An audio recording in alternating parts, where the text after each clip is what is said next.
ازيكم عاملين ايه؟ ان شاء الله تكونوا بخير. النهارده بقى هنعمله مخلل بتنجان مقلي. يعني البتنجان هتجيبيه وتفتحيه كده اهو وتحمريه في الزيت. انا بحب الدرجه دي. لو انت عايزاها افتح تمام، ده احلى نوع مخلل. بس للاسف احنا عندنا في مصر الزيت بقى غالي جدا، والمخلل ده بيشرب زيت كتير. هو مش صحي بس طعمه خطير.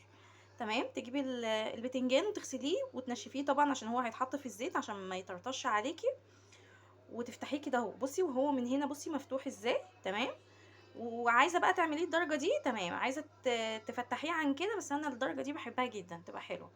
تمام، وادي الدقه بتاعتها تبقى فلفل احمر، توم مدقوق مدقوق يا جماعه، مش متخزن ولا متفرز ولا اي حاجه. تمام، وملح، وتقلبي كده وتحطي شويه خل مش كتير. تمام، بسم الله. وتحطي بصي خل مش كتير.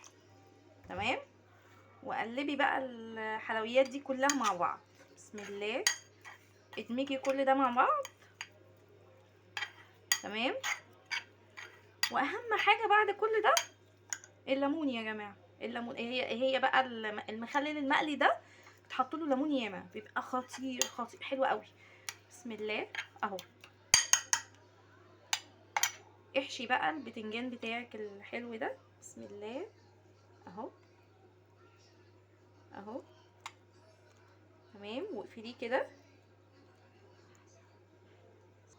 اهو. حشينا الكميه كلها. تمام، عصوري بقى ليمون. هو احلى حاجه فيه الليمون، خطير، بيدي طعم خطير. هو الخل بيعمل طعم حلو، بس معلش مع البتنجان المقلي بالذات بيعمل طعم خطير.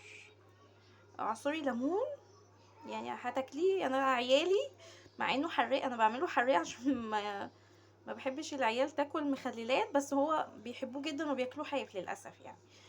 تمام، بصوا مع اي طبيخ بقى، عامله اي اكل، من احلى المخللات اللي انت ممكن تعمليها في الحياة. هو البتنجان المسلوق بيبقى حلو جدا، بس ده احلى. بس للاسف هو فيه كمية زيوت كتير اهو. بصي، خطير خطير. بس كده، هي دي الوصفة بتاعتنا بتاعت النهاردة. ما تنسوش تعملوا لي اشتراك للقناة لو عجبكم الفيديو. وشكرا جدا على الكومنتات اللي بتوصلني. شكرا شكرا شكرا يا جماعة، وربنا يا رب يكرمكم ويفرحكم يا رب. تنسوش تدعوا الأم بالرحمة. السلام عليكم ورحمة الله وبركاته.